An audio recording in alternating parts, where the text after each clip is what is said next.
Good afternoon, everybody. I'm Charles Shapiro, the President of World Affairs Council of Atlanta. I'm delighted to have you all here, and I know some people are still joining, so I'm going to talk slowly at the very beginning. Ambassador Thomas R. Pickering, I want to invite you back to Atlanta, even if it's a virtual visit to Atlanta. You were here in November, which was terrific. For those of you who don't know Ambassador Pickering, he holds the rank of Career Ambassador in the U.S. Foreign Service, which is the equivalent of a 4-star general in the Army.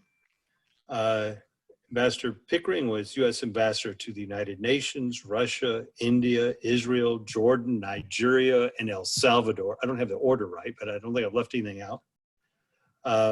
When you were here in November, you met with students from Georgia State. You did an interview with Close enough. Atlanta Journal-Constitution, close enough, good.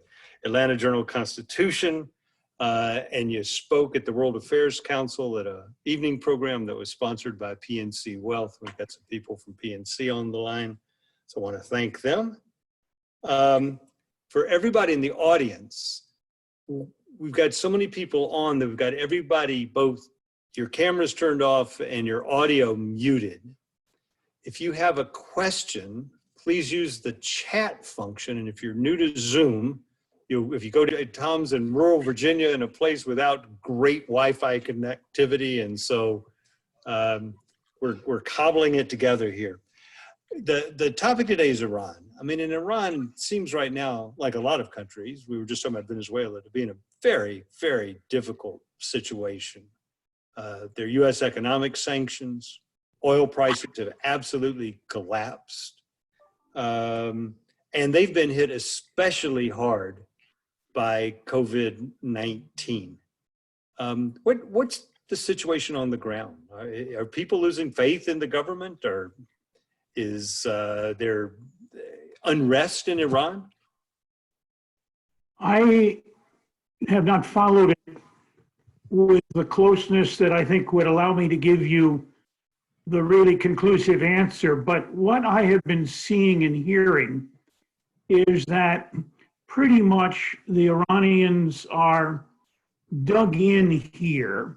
A certain amount of unhappiness with the government continues to be part of the picture. But the notion that they are ready to and bring in a new government and a new regime, something that a significant number of American policymakers now hold out hope for, does not seem to be in the cards. We have seen them closer to that position over the years on various occasions, including back in 2009 after an election of Ahmadinejad, which was considered fraudulent, and 1.5 million, maybe more people in Tehran protest, and the national popular movements supporting the revolution to physically dampen down that kind of reaction. And I suspect that's still very much at hand for now and for the future. We have gotten close in the last 6 months to military exchanges, including the assassination of General Soleimani, the rocket attack by the Iranians quite clearly on a Saudi Arabian oil center, a place called Abqaiq, and others. Happily, we seem to be in a pause at the moment in military exchanges. And while the United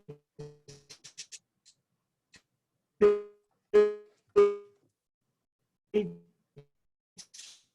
is saying it's co-selected, leaders group Iran project, which I represent here today, in a statement issued 2 weeks ago, seeking to get the U.S. government to operate more effectively to loosen up controls, which maybe secondarily but significantly block those kinds of shipments help relieve the crisis with just one well-founded assumption: the more the crisis spreads, the more the United States is likely to be vulnerable, and for a longer period of time.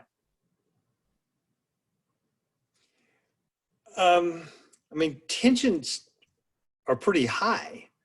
The president has called for the U.S. to shoot down Iranian gunboats in the Persian Gulf. You said tensions seem to have calmed a little bit. I mean, is there a chance of military action? There is, and we have long worried, those of us who followed Iran closely for many years, about the danger of accident, miscalculation, misperception, leading to, in military meeting and other situations, the outbreak of significant fighting. And once it begins, it's pretty hard to see how it necessarily can be controlled. We had an interesting example of the alternative in the period between 2012 and 2016, when the negotiations were taking place on the Joint Comprehensive Plan of Action, the nuclear agreement. Our foreign ministers, Secretary Kerry and Foreign Minister Zarif, were in frequent touch over boats that got close to Iranian territorial waters and was taken possession of by the Iranian Revolutionary Guard. And Secretary Kerry used the telephone with Foreign Minister Zarif and had them released in 24 hours. There was some humiliation of the Americans, but there was no firing, no shooting, and no aftermath, if I could put it that way. Mm-hmm. And that's extremely important. We had more hot shooting and more firing. We had tankers attacked by the Iranians, it appears. We had American attacks against Iranian-controlled Iraqi militia, which were launching rockets at the American embassy in Baghdad and so on. The boat question is very interesting, Charlie, because for many years, the Revolutionary Guard Navy, which is separate from the Iranian official Navy, mm-hmm. has been in possession of large numbers of small speedboats equipped with machine guns, and one would suppose rocket launchers. And they frequently swarm around American naval vessels. The U.S. Navy has been very careful about opening fire, but continues to warn these ships. So far, there has not been, as far as I know, a shooting situation, but it could happen. So I said a pause, not an end to potential military confrontation. And you're right, some level still continues to exist of the possibility of a shooting situation and one getting out of control. And the lack of diplomatic communications now makes it even harder to find a way to shut that down. We operate communications channels through the Swiss, who represent our diplomatic interests in Iran, but they're quite slow and sometimes creaky, if I could call it that. They're not like a telephone call direct. And we have others who are friends of both Iran and the United States who can be involved in passing messages, but that always involves delays, and delays to misunderstanding and misperception, and as a result, problems. So the problem exists. It is particularly at this stage at a somewhat lower level than shooting down drones and firing missiles at each other's installations and allies and so on. The April 4th statement that was signed by a number of former officials, both from the United States and Europe, what was the motivation? Is it purely humanitarian, that at the time of pandemic we need to ease sanctions, or is it because you sense the possibility of an opening? I think it had obviously at the top the humanitarian interest that we all had, that Iran was in many ways being subject to sanctions that covered trade and made difficult the continuation of trade in the area of medical and humanitarian activities, should be relieved as a way of dealing with the outbreak there, which turned out in a seemingly is particularly virulent and out of control. But you and I have been around diplomacy long enough to know and understand that once you begin to open up, whether it is with ping pong or with humanitarian relief, a situation that is frozen and seemingly wrapped deeply in animosity, you will then be able to begin to talk about other questions. It's clear that President Trump has wished to talk to the Iranians, perhaps particularly to President Rouhani.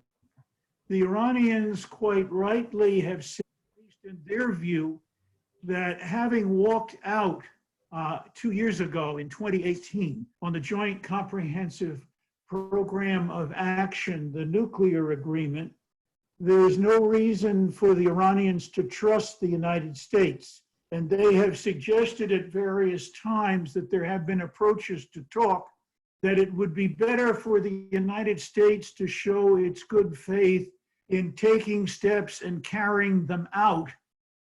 So in fact, it would be a test of US commitment to its word rather than the kind of mercurial arrangements that have characterized some of American policy toward Iran.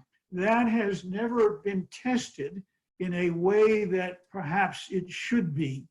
And one likely possibility for that would be for the US to ease up on sanctions, and the statement of April 4th provided 4 specific examples of how to do that, including putting more people to work in the Treasury on speeding the sanctions through, finding a way to relieve some of the secondary sanctions on bank transactions to move medical supply forward, and so on. Another approach could be also that in return for Iran back off, which it did beginning a year after we got out of the Joint Comprehensive Plan of Action, to increase their enrichment and use of centrifuges and new centrifuges in violation of the agreement, although they said the US violated it by getting out of it unilaterally, which most international lawyers, I think, would agree with, and the US opening up for additional waivers the ability of Iran to sell oil to 8 countries, which previously had been permitted by the United States, even for a while under the Trump administration, a sort of ease back on nuclear violations, and we ease open some oil shipment sanctions for Iran. The latter is not so interesting anymore with oil prices the way they are. Right. But at one time, it was seen by the Iranians potentially to be a way of dealing with the economic adversity they feel as a result of US sanctions. Are you or the members of the Iran Project or the people who signed the April 4th statement, are you in touch directly or indirectly with people in the government of Iran? Or what has been their reaction to this statement? We normally don't talk in specific terms all of our various relationships and with whom we speak. But I think one could say we do our best to follow closely what goes on in Iran, and that where it is possible to do that by communicating, and one can do this in many different ways, with Iranian officials who are willing to talk with us, that is something that we attempt to do from time to time. And I don't want to talk about with whom, when, or how, obviously, because that gets into material that we and the other side have thought it best not to make public. Have they responded publicly or privately to the statement that you issued? I think perhaps they have, but I'm not 100% sure. The US government responded quite negatively and quite defensively in a statement it made the week following the issuance of the statement. There have been various other public proposals made at various times, including by the United States, to provide humanitarian assistance directly to Iran. And Iran has responded to that by saying it's not in a position or doesn't believe it should ask the United States for that. We have hoped that, in fact, there could be useful diplomatic ways to get over that hump, but so far that hasn't yet been possible. And I suppose that, in fact, the longer things go on without further movement, the more difficult it always is to get both sides, even with what one call quite powerful persuasion in terms of rational, logical steps to take to get things opened up again.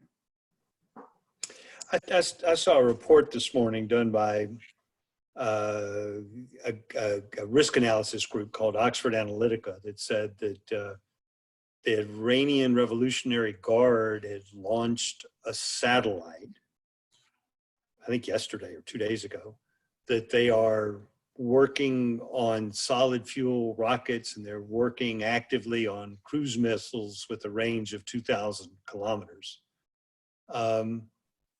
Israel, certainly Prime Minister Netanyahu sees Iran as a existential threat to the state of Israel. Certainly they're very much involved both in Iraq and in Syria. I mean, how do we reach agreement with a country that represents such a threat to the United States, to our allies, to our policy in the Middle East? I remember years ago when I was ambassador in Israel, the defense minister at the time, Yitzhak Rabin, later prime minister and later, most unfortunately, assassinated by a right-wing Jewish assassin in Israel, said to me quite often two things. One, you have to make peace with your enemies, and it means you have to communicate with them in order to be able to do that. And secondly, he would say quite often to me that it is very important for the United States to have conversations with Iran.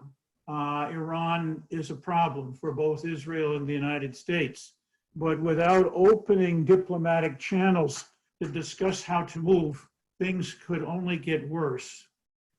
Some of that was proven, in my view, by the fact that beginning in 2012, after some 35 years of almost non-contact with Iran, not entirely so, we began quiet, confidential conversations, reportedly with the help of Oman, on how to deal with the deeply felt and strongly important Iranian nuclear program, which still now is something there before us. And those confidential conversations led to two agreements, one of which, the most important of which, the successor to the first, if I could put it that way, we are now out of. And that has put, I think, seriously the concerns and risks of the Iranian situation at a much higher level. Iran has moved ahead to enrich a certain amount of nuclear material, reducing the time that it might take for them to produce enough highly enriched uranium for the fuel for a nuclear weapon, and we need to be concerned about it. And in fact, so much concern now about Iran is seemingly devoted to a number of items the U.S., according to a New York Times story a few days ago, is seeking to try to find ways, even though we have left the nuclear agreement, to use the nuclear agreement, the United Nations Security Council resolution supporting that agreement, to find a way to avoid the commitment in that agreement. Iran can begin to acquire a limited amount or limited types of conventional weapons over a year from now or so, giving you a rough idea of the time. It is most unusual that we should be in a situation where we are trying both to be out of the nuclear agreement and claim it is of no use, and now seeking to find a way, perhaps through the United Nations, to force Iran to extend commitments it gave us under that agreement after we have jumped out. In international law, I think almost every person familiar with international law would tell you if you violated by getting out of it, and we did, the other side can't be held to be bound by the obligations of that agreement that are imposed on that side. They're no longer part of a deal. And it's like shredding a contract unilaterally. Domestic law, you can go to court for that, but international terms do not permit a resolution of that problem for reasons too extensive and too complex to explain here. But you will understand when I say Nicaragua mining. Yeah. So let me go the opposite direction then. I mean, why should the United States not seek regime change in Iran?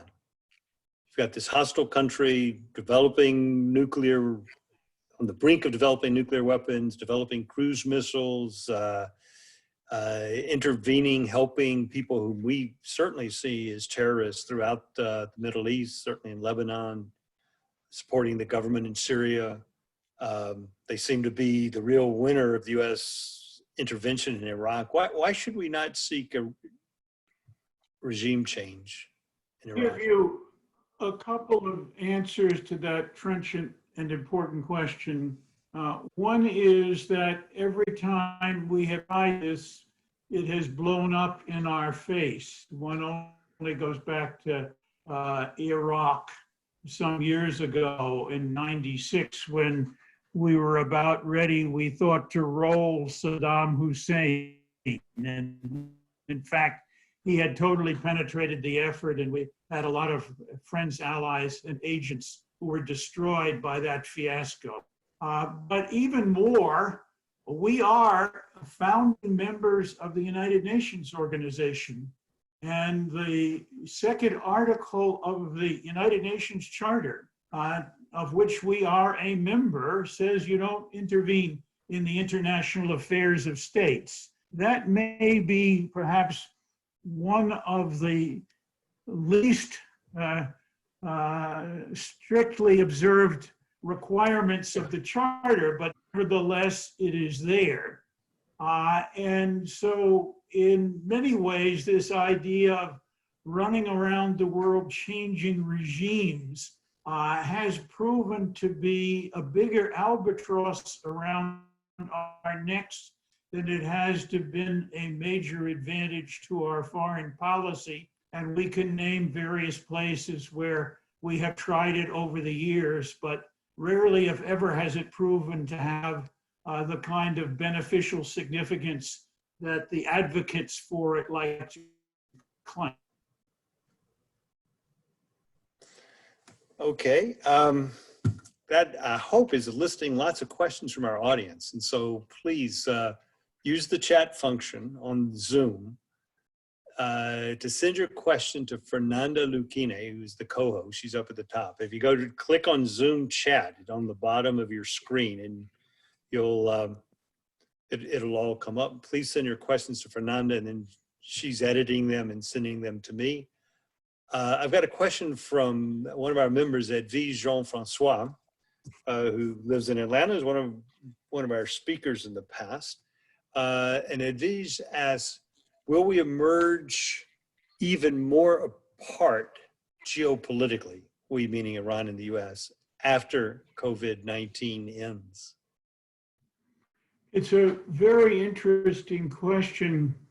And my sense is that it depends in this case upon how we are going to respond inside the international community, both of us, to what is clearly a non-discriminatory, serious attack on the health of our population. COVID-19 doesn't discriminate between Iranians and Congolese and Americans, and takes advantage of weak health systems and disarray and a failure to bring to bear all of the character, all of the qualities and indeed approaches that can be mustered. We are, in my view, very weak at looking at international coordination now, where we should be working with all states of the world. The president is threatened, and I think actually has withheld $400 million from the World Health Organization, the primary agency within the United Nations system responsible for helping everybody to work against the spread of this virus. The World Health Organization, some have said, is not a perfect organization. There are no such. But it is in many ways now in the front line, and we have cooperated very closely with it through the Center for Disease Control, including in China. And why would we withdraw funds from an organization that is pulling together the international community to deal with this virus at the very time that we ourselves are vulnerable to the spread of the virus domestically, and will continue to be as long as it persists outside the United States through international travelers. And in many parts of the world, including in China, there is a deep concern about a second wave, much of which might be stimulated by the fact that the virus has not been stopped everywhere and then can begin to spread again. There are many questions here about immunities and so on and testing. This isn't, I think, a central feature of our program, nor do I want to claim medical knowledge sufficient to say anything more than to listen to the experts in the United States, the Dr. Fauci's, who are so valuable and so useful. But international cooperation would seem to me to be a central tenet of how we should deal with that issue. And international cooperation should not exclude any state that in one way or another is struggling to deal with the disease, and where we can, with, I think, almost no vulnerability to the United States, find ways to be of assistance. And the fact that the Trump administration had tried in at least one case to do this is, in my view, where we should be. The policy should be uniform. It shouldn't be selective efforts to the World Health Organization. Seemingly, unfortunately, more as a diversion of attention in the United States from the frailties and problems we have had ourselves with dealing with the virus than it is necessarily an answer to how to improve the ability to stop the spread of the virus. Hey, Tom, I've got a question from Trevor Williams. Asks, what ramifications has the U.S. pullout from JCPOA, the Joint Comprehensive Plan of Action, the Iran nuclear deal, had on U.S. relations with Europe? And what does that look like for the future? Well, Trevor, I'm glad. I thought you'd never ask me that question, but I haven't. And it's very important. We have, as a result of our pullout from the JCPOA, reinstituted sanctions against our European partners, friends, and allies to attempt to shut down and control their trade and support of trade with Iran. Those secondary sanctions were taken off when the agreement was reached in return for Iran's agreement to and actually carrying out the kinds of serious controls on its nuclear program we expected. This is added to European unhappiness with the United States. It is, from their perspective, an attack on their role as countries sovereign who should have the capacity to trade where they like and when they like and not be subject to other rules other than those to which they might agree through the United Nations or substantially with the United States. And they don't agree, and they believe that the agreement should have been kept and that the agreement was working very well. There were no reports of the Iranians violating the agreement in any way at all. And even a year after we got out, the Iranians continued to keep the agreement without changing in any way their compliance with its obligations. So this has added a serious problem in our relationships with Europeans, and they bridle under those limitations, and they have sought to find ways out. They have tried to create an organization which will not trade in US dollars with Iran to get around US control of them through secondary sanctions based on trading in dollars. They have worked with the Swiss on creating a separate humanitarian channel that could be valuable. And our statement on the 4th of April, to which you referred, made suggestions about how to improve cooperation with the Europeans in each of those areas. They don't seem to have made much of a dent on the US right now. Okay, can you comment? I don't know who this question's from, I apologize. Can you comment on the role that Saudi Arabia and some of the other Gulf states have played in influencing US policy? Well, I think that it is clear that one of the many contests going on in the Middle East today, and it is perhaps, there are perhaps a wide number of such contests, is Saudi and Gulf state cooperation together to find a way, as they see it, to defeat Iranian aspirations for hegemony in the Gulf. And the Iranians make exactly the opposite claim, that we Iranians fear that Saudi Arabia and the Gulf states wish to take hegemony in the Gulf under their wing and promote it. And so that kind of confrontation and contest is added to increasing what one would say might be a logical effort to bring the sides together and see if they could solve the problems between them.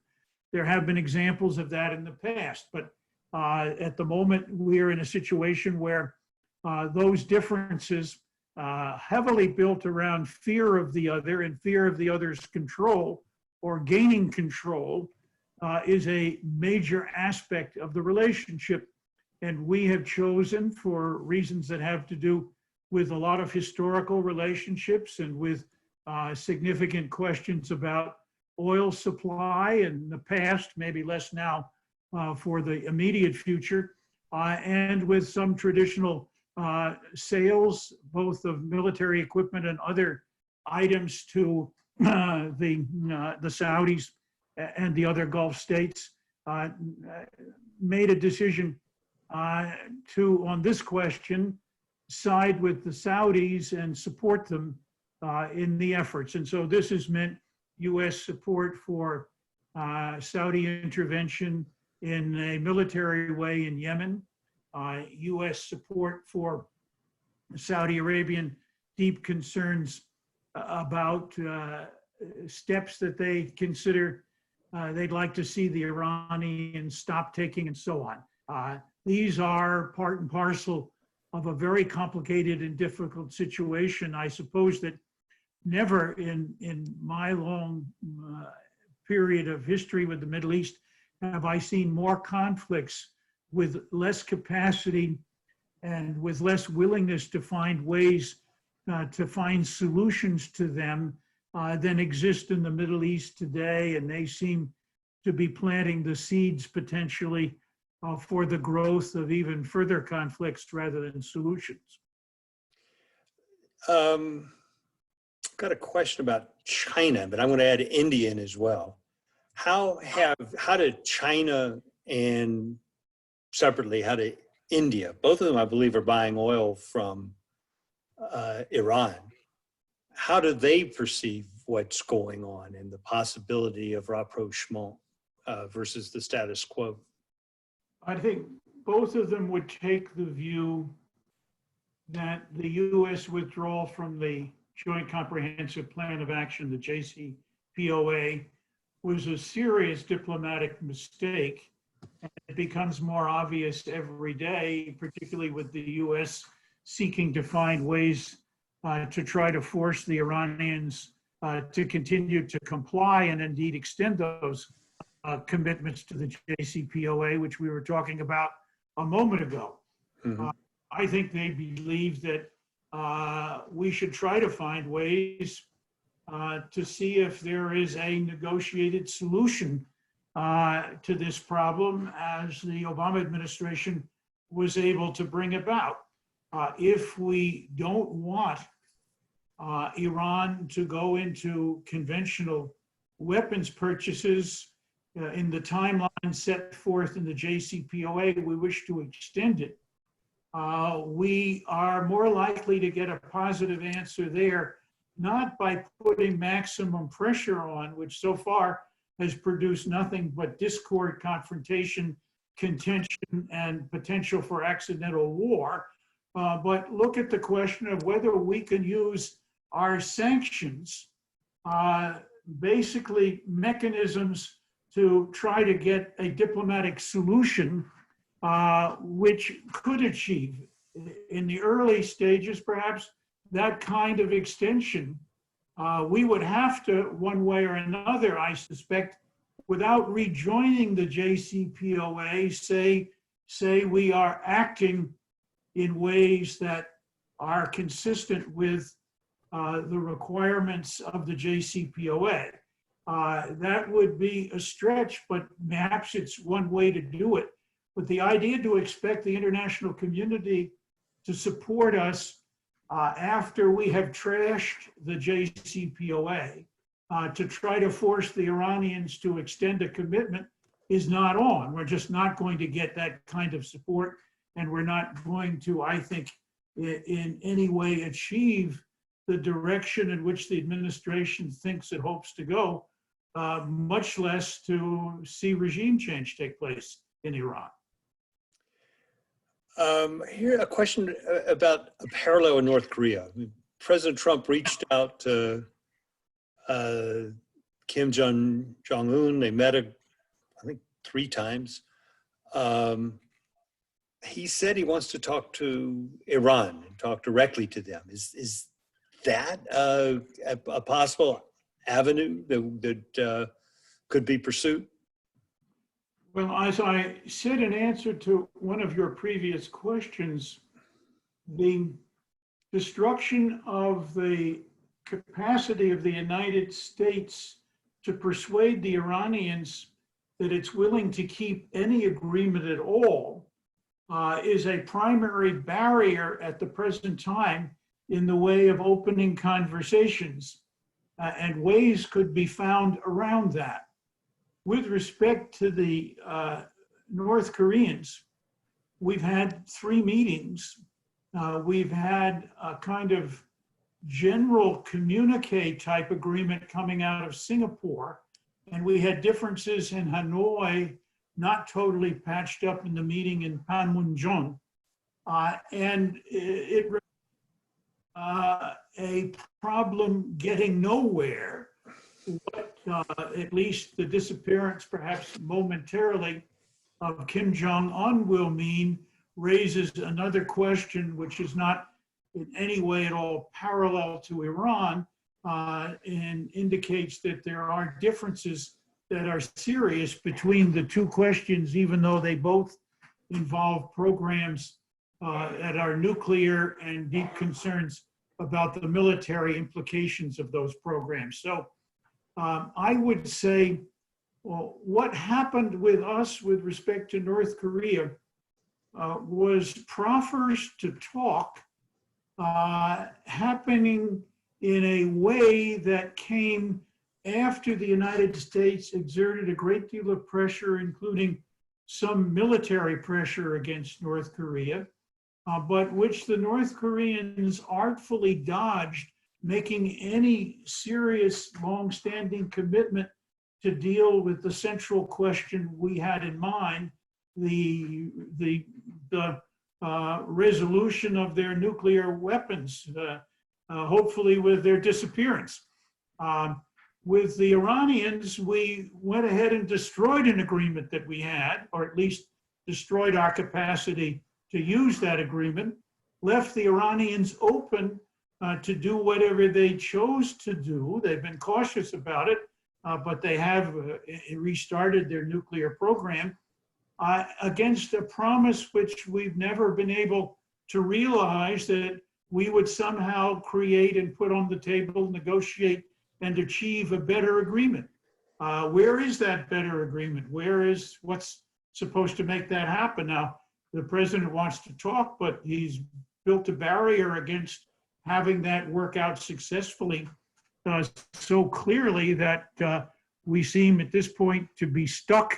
And whether we can find a way around that will involve the necessity, I believe, for much more forward American policy, looking at arrangements that one way or another the Iranians will be highly skeptical about, but perhaps we could persuade them on the basis that each side can test each other by performing some steps unilaterally, so to speak, to get back into a process of actually working toward such an arrangement. None of that seems to be yet part of American diplomacy, and the Iranians in the meantime are sitting tight, fighting the virus, doing what they can to control things domestically, still playing a role in the places you mentioned not too long ago, like Syria and Iraq and Yemen, and nothing seems to be advancing. Okay, I think this is our last questions from Ralph Herrera. And he asks, is the Soleiman issue over? Or should we expect more fallout in the future? This is the US killing with a drone strike of General Soleiman. Yeah, it's a very good question. And I have a very cloudy crystal ball with respect to Iran. But this one has taken on all of the aspects of a thunderstorm still on the horizon. The Iranians have long memories and have been known to harbor deep feelings over significant periods of time. And so I think it would be foolishness now to believe that that's totally behind us and we should expect nothing further to happen. The Iranians are not in shape. Oil prices down, so their economy hit as hard as it is by sanctions has taken another blow, along with the impact of the virus on their economic activities and their people as a whole. I think they're being cautious in keeping their heads down, unlike they were 4 or 5 months ago when they retaliated and upped the ante, so to speak, in military tit-for-tat moves. How we could use this present seeming, at least pseudo-pause, to produce things useful does not yet seem to be anywhere near fruition. It looks like Secretary Pompeo is running American policy with respect to Iran. It looks like we're seeking in every conceivable way further to up the ante.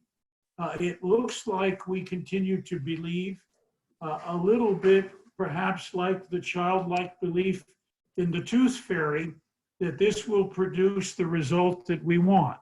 I close by saying someone as prescient and as intelligent as Albert Einstein once said, to keep on doing the same thing and expect a different result is a definition of insanity.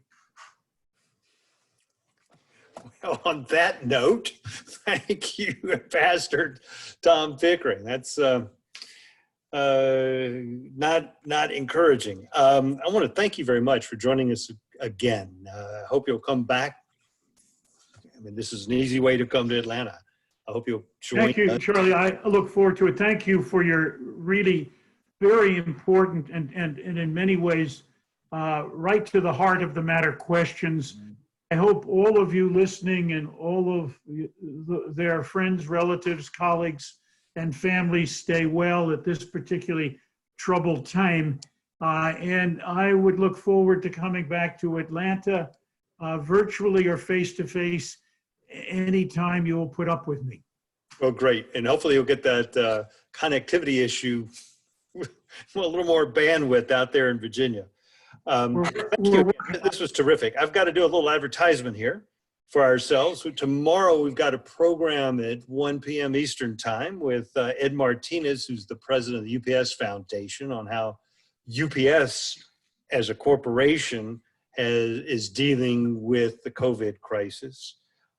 Next week, we got a bunch of programs. I'm only going to mention two. On May 6th, we have Ambassador Stavros Lambrinidis, the European Union Ambassador of the United States, in celebration of Europe Day. Europe's been hit by, if you think about it, the Eurozone crisis, migration crisis, Brexit, and now COVID-19. And its European unity is certainly straining and fraying. And this is going to be a great time to talk to him. And then on May 8th, we have Dennis Lockhart, former CEO of the Atlanta Federal Reserve Bank, on what he expects the global economy to look like post-COVID-19. We just heard today, we've confirmed Stacey Abrams for later in May. We're in touch with Governor Brian Kemp's staff, trying to find a date and time that will work for him. So please check our website, read those all too frequent emails we send you, and register for our programs. I want to thank the UPS Foundation, who in part has made this today possible. I want to thank all of you who are on the line today. I apologize that we lost the video from Virginia. If you are a member of the World Affairs Council in Atlanta, please renew your membership or upgrade that membership. If you're not a member of the World Affairs Council, this would be a great day to join. Everybody, please make a donation. If you'd like to sponsor one of these virtual programs, please contact me. We would love to have you on board. So thank you very much. Tom Pickering, thank you. And to all of our audience, thank you very much. It's been a great, great program.